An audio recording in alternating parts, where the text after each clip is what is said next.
السلام علیکم۔ اللہ نے اس دنیا میں کوئی چیز ایسی پیدا نہیں کی جس کو ہم برا بولیں اور پھر اس کو ہم غلط ثابت کر دیں۔ اللہ نے سب سے پہلے اس دنیا میں ایک جوڑا بنایا اور وہ تھا انسان کا جوڑا۔ اس نے دنیا میں بنائی تو بہت سی چیزیں، لیکن جو سب سے خوبصورت جوڑا بنایا اور سب سے بہترین جوڑا بنایا وہ تھا انسان کا جوڑا۔ مگر افسوس کہ انسان اس رشتے میں کامیاب نہیں ہو سکا۔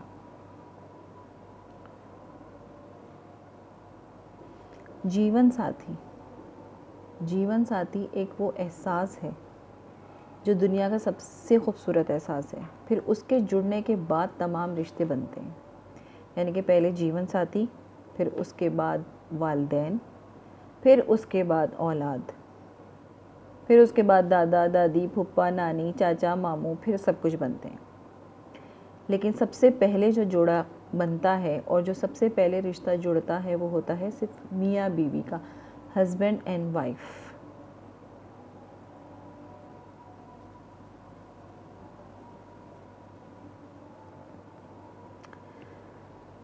لیکن چونکہ اس معاشرے میں صرف اپنے معاشرے کی بات کر رہی ہوں، ہمارے معاشرے میں جہاں پر اسلام کہا جاتا ہے کہ رائج ہے، وہاں پر یہ رشتہ کہیں دفن ہو گیا۔ آپ دیکھیں گے آپ کو وہ خوبصورتی نظر نہیں آئے گی کسی رشتے میں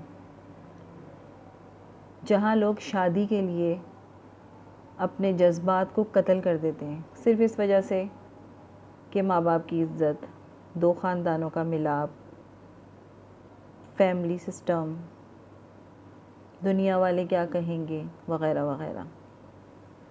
یعنی کہ جو چیزیں نہیں ہونی چاہیے تھیں وہ چیزیں ساری پیدا ہو گئیں ہمارے اس معاشرے میں۔ ہوتا یہ ہے کہ اللہ تعالیٰ نے، ایک بات میں آپ کو بتا دوں کہ اللہ تعالیٰ نے ہمیں بھرپور اجازت دی ہے کہ ہم اس رشتے کو قائم کریں اور بھرپور طریقے سے زندگی جئیں۔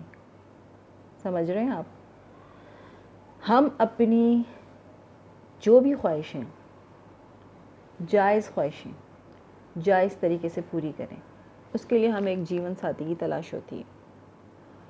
لیکن ہوتا یہ ہے کہ جیون ساتھی تو ہمیں مل جاتا ہے، لیکن ایک کی طرف سے ہاں ہوتی ہے اور ایک کے دل کی نہ ہوتی ہے۔ یعنی کہ آپ سمجھ رہے ہیں، بہت سارے ایسے گھر ہیں، بہت سارے ایسے جوڑے ہیں جہاں پر شادیاں تو کر دی گئی ہیں لیکن ان میں ان کی مرضی، ان کی رضا شامل نہیں تھی، جس سے کیا ہوتا ہے کہ ہمارے مردہ جذبات، یعنی کہ اگر عورت ہے تو وہ بھی ایک طریقے سے سمجھے کہ وہ بالکل مردہ ہے،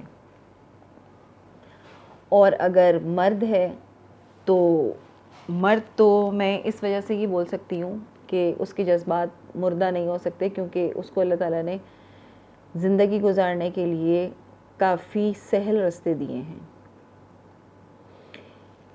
اسی لیے اللہ نے عورت کو واضح طور پر یہ بتایا ہے کہ جب تم عورت کی شادی کرو یا جب تم لڑکی کا رشتہ مانگو تو اس سے ضرور پوچھ لو کہ تمہیں یہ رشتہ پسند ہے کہ نہیں، کیونکہ تھوپنے سے رشتے کبھی بنتے نہیں ہیں۔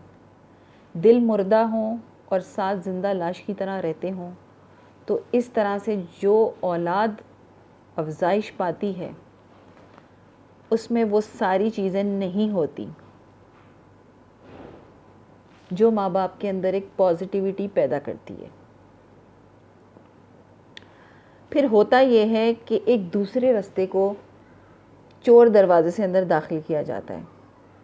سوری ٹو سے، مجھے ایسا بولنا نہیں چاہیے لیکن ایسا ہے، ایک چور دروازہ جو گناہ کی طرف کھلتا ہے اور گناہی کی طرف بند ہوتا ہے، پھر وہاں سے اپنی دل کی تمام حسرتیں پوری کی جاتی ہیں، چاہے وہ مرد ہو یا وہ عورت ہو۔ صرف اس چور دروازے کی طرف نہ جائیں. اللہ تعالیٰ نے یہ حکم دیا تھا کہ لڑکا لڑکی کی رضامندی بہت ضروری ہے، اسپیشلی لڑکی کی. اور ہمارے معاشرے میں لڑکی کی رضا نہیں پوچھی جاتی، صرف مردوں کی رضا پوچھی جاتی ہے کہ آپ کو یہ پسند ہے، آپ یہ کریں گے. لیکن لڑکی کو بھیڑ بکریوں کی طرح جو ہے وہ باندھ دیا جاتا ہے کہ نہیں بھئی آپ نے کرنی ہے، بھائی یہ عزت کا معاملہ ہے، یہ معاشرہ ہی. کم سے کم آپ اس سے پوچھ تو لیں کہ جس سے آپ اس کی شادی کر رہے ہیں وہ آپ کو پسند ہے کہ نہیں. دیکھیں بہت ساری ایسی ہماری بہنیں ہیں جن کی دل میں کوئی ایسی خواہش نہیں ہوتی. آج بھی ایسی بہنیں موجود ہیں جو ماں باپ کی رضا پہ راضی ہوتی ہیں. وہ کہتی ہیں کہ اگر ہمارے ماں باپ نے ہماری شادی کہیں کر دی ہے تو لازمی طور پر ہمیں اس گھر میں رہنا ہے اور پھر مر کے ہی نکلنا ہے.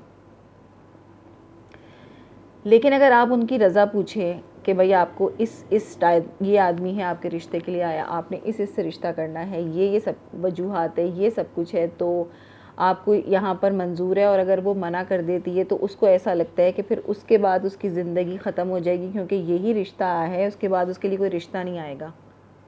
ایگزیکٹلی میں بالکل صحیح بتا رہی ہوں.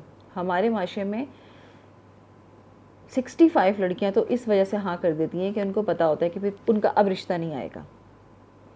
کیونکہ ایک تو حالات اتنے برے ہو جاتے ہیں کہ ان کی عمریں نکل جاتی ہیں، اور پھر جب ان کی عمریں نکل جاتی ہیں تو پھر وہ کہتی ہیں ٹھیک ہے کوئی ہے. اور پھر جب وہ ایک بندھن میں بن کر اپنے گھر جاتی ہیں اور وہاں پر ایک بہت یونیک اور بہت خوبصورت رشتہ جب وہ شروع کرتی ہیں تو اس کے اندر وہ مٹھاس نہیں ہوتی، وہ احساس نہیں ہوتا،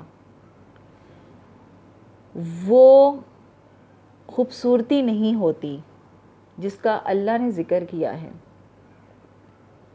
اللہ تعالیٰ نے لوگوں کو ہر زندگی کی آسائش اس کی پیدائش سے پہلے ہی فراہم کر دی ہے، لیکن انسان نے اللہ کا امیج اپنے دماغ میں کچھ ایسا بنا لیا ہے کہ اللہ ایک کرسی پہ بیٹھا ہوا ہے آسمان پہ، وہ بہت ظالم ہے، وہ اوپر سے جو ہے نا ایسے اشارہ کرتا ہے تو وہ تباہ و برباد ہو جاتا ہے، وہ یوں کرتا ہے تو ایسا ہو جاتا ہے. اللہ تعالیٰ ایک اتنا خوبصورت احساس ہے کہ آپ اللہ کو جس طرح سے بھی سوچو گے وہ آپ کو ویسا ہی ملے گا. تو اللہ تعالیٰ ایک اتنا خوبصورت احساس ہے کہ اگر ہم سوچیں تو ہمیں خود بخود اس سے ڈر لگنا شروع ہو جائے گا. اور وہ ڈر ایسا نہیں ہوگا، وہ ہم اپنے اللہ کے حکم کے اوپر چلنے کا احساس ہمیں وہ ڈر دے گا کہ ہم اللہ تعالیٰ کی ناراضگی کو اپنے آپ سے دور کریں.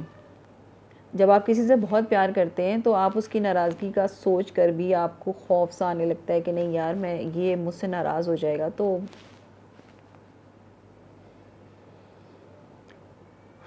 کتنا خوبصورت احساس ہوتا ہے اگر آپ سوچیں. لیکن ہم کیسے سوچیں گے، کیونکہ ہمیں تو وہ احساس دلائی، مطلب جو ہمیں بتایا گیا ہے کہ اللہ تعالیٰ یوں کرو گے تو ایسا ہو جائے گا ایسے. اللہ تعالیٰ کو اگر یہ لوگوں کے منہ سے کہلوانا تھا تو وہ قرآن کیوں نازل کرتا؟ اللہ نے اسی لیے کتاب دی ہے، اس کو پڑھو، جو اچھا ہے اس کو چن لو، جو برا ہے اس سے علیحدہ ہو جاؤ. میں پھر اپنی اس ویڈیو میں یہ بولوں گی کہ قرآن کو ترجمے کے ساتھ پڑھیں. خدا را قرآن کو ترجمے کے ساتھ پڑھا کریں، اور اگر کچھ نہیں سمجھ میں آ رہا تو اس کی تفسیر پڑھیں، اس کی ڈیٹیل پڑھیں. اور کوئی بھی آپ جس کو آپ بہتر سمجھتے ہیں کہ جو ہمارے جو علماء ہیں جن کی لاجک آپ کو سمجھ میں آتی ہے، جن کی لاجک حقیقت پر مبنی ہے، خدا را ان کو فالو کریں. آپ ہر ایک کے پیچھے مت لگ جایا کریں. اسی سے ہی ہمارے معاشرے میں خرابیاں پیدا ہوئیں. تو بہتر یہ ہے کہ آپ خود قرآن پڑھنے کی کوشش کریں، خود سمجھنے کی کوشش کریں. قرآن اتنا خوبصورت ہے کہ جب آپ اس میں پڑھنا شروع کریں گے نا، تمام وہ چیزیں آپ کے دل کو چھوتی چلی جائیں گی، اور پھر آپ کہیں گے کہ میں کہاں بیٹھا ہوا تھا اور اس کو پڑھنے اور اس کو سمجھنے سے میں کہاں پہنچ گیا.